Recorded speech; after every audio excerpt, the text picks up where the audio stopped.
Hey guys, I know it's been a while, so I'm vlogging now. Frankie's been vlogging and I haven't. Time gets away from me really fast. It's really my only excuse, which isn't really an excuse at all.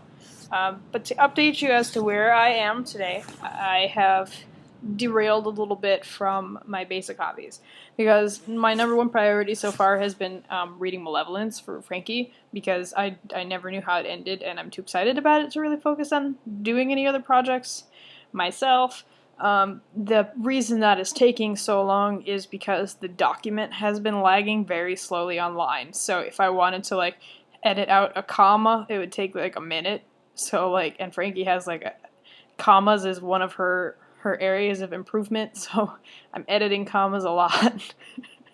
So as of this point, I've been reading it pretty much every free time that I get, but I'm about halfway through it. So I haven't had a lot of time to really be focusing on my other projects, and I know if I said that to Frankie, she would probably be like, well, don't worry about it, do your own thing, but I'm not going to, because like I said, I want to know how it ends, and also hers is finished and more ready for print than mine is, so I want to get her to be able to do the next step in her process, especially since she's been talking about traditional publishing, which means that she'll be querying, and querying can take, years. So I want to make sure she's as ready as possible, whereas when mine's ready, I'm just flinging it to the world because I'm done trying to pursue traditional publishing, so I'm just going to self-publish it myself.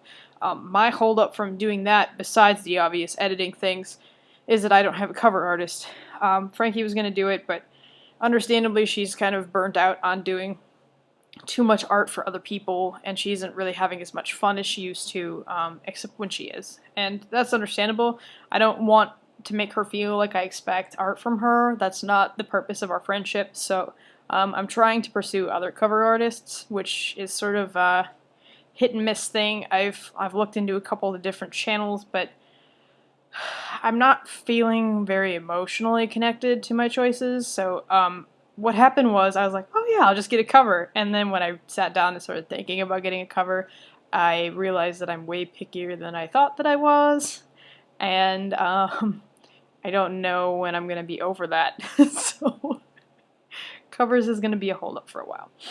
So yes, focusing on Malevolence, less so on my own things because I just, honestly, I haven't had the time. And currently, I don't know what's wrong with me, but I've been drained of energy. My eyes had the same twitch for about 4 weeks now. In fact, I popped a blood vessel in my eye, and I don't even know how.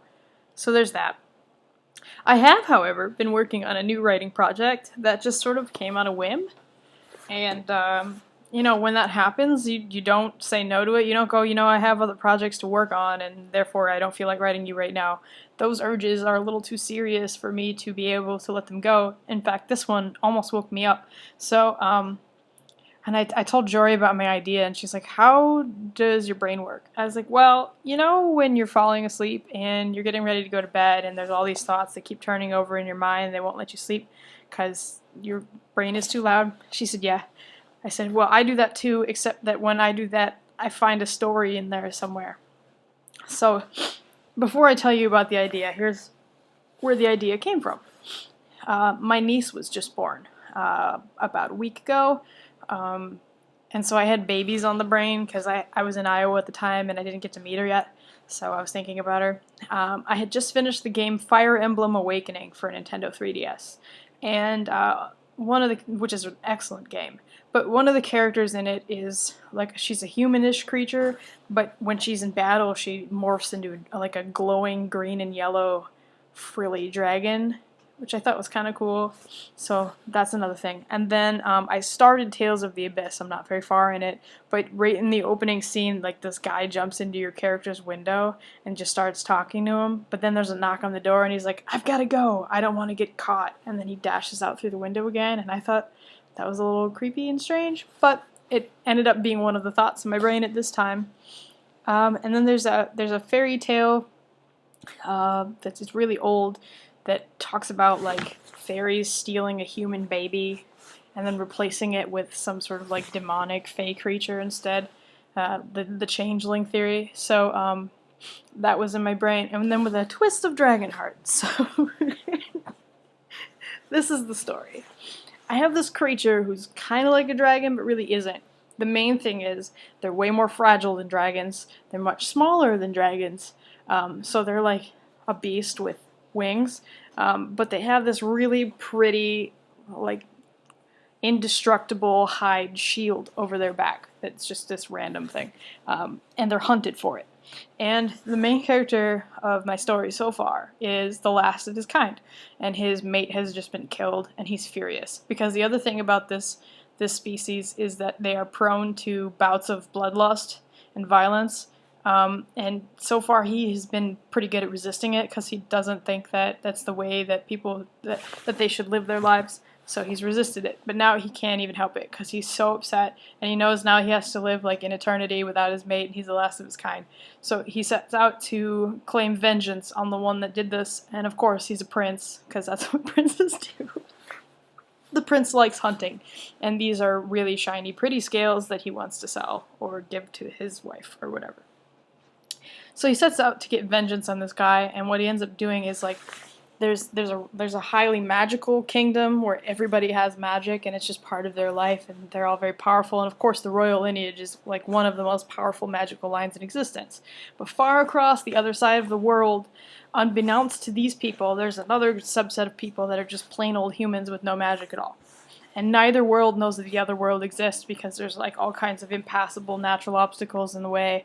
But this creature knows that they exist. And what he does is he takes the prince's newborn daughter and swaps it with a child from the other kingdom, and they grow up in worlds that aren't their own. So we have like this incredibly powerful mage baby growing up in a human world where she's going to be reviled because she's got this cursed, like, powerful form of magic that everyone thinks that she's out to get her. And then the human baby grows up in this like highly magical world, and she's basically just shame and disappointment, which was the creature's intention all along.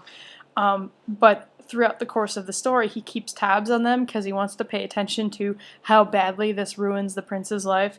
And what ends up happening is he gets kind of attached to the girls that he switched, and so then they become sort of like a group of people that hang out for a while. So that's where I'm at right now. I've written 3 chapters of it so far, and it's hilarious. It's like 8,000 words. And so far there was like the chapter where he was really upset and decided he was getting his vengeance. And then there was the chapter where he's approaching the wall of the city and there's these guards that are just bickering and swearing at each other. And that was really funny. And then there's like the next chapter where he's skulking through the hallways and decides what he's going to do. And yeah, it's good. So I got distracted by that. I don't know if I'm going to vigorously pursue it right now or not, because I still have to do my read-through of Achillea, and today I'm meeting with the Rymos electronically, which is why I'm sitting down here to do that. But the other thing is that I've made it my goal this year to sort of balance my hobbies better, because I think I focus too hard on writing and then I burn myself out and struggle to write for a long time. So I'm trying to take some time away from that and do other things. So far I've been doing a little bit of reading. I've been reading Malevolence. I've been reading a story that I'm behind on reading. I've got a reading list that I'm trying to tackle this year. And then video games. I did video games. So I beat Fire Emblem. That was really fun. There's a new patch for Diablo, so I've been playing Diablo. But then the kicker is that we had someone new start at work a while ago that plays D&D. And she said, "You guys should play." And Brad said, "I've never played before, but I've always wanted to." And then I said, "I've never played before, but I've always wanted to." And then both of them together were like, And they nominated me Dungeon Master. Because, I don't know if you know anything about D&D or not, so I'm going to assume you don't. The Dungeon Master is the storyteller, and they narrate the story. So everyone around your table are the characters in the story, but they play their own characters, and you sort of narrate the direction of the journey, and you make all of the decisions and calls on the actions that they do. So we have decided to start on this, and we have like 6 people involved currently, and we all made characters the other day, and I bought a bunch of stuff for it.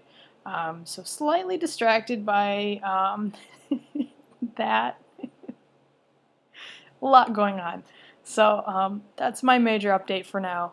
I am still writing, and I am still editing, and I'm sorry that I haven't gotten back to you sooner. There are never enough hours in a day. So I'm going to go now. That was exactly 10 minutes, and now it's going over, and I will talk to you guys later. Thanks for following.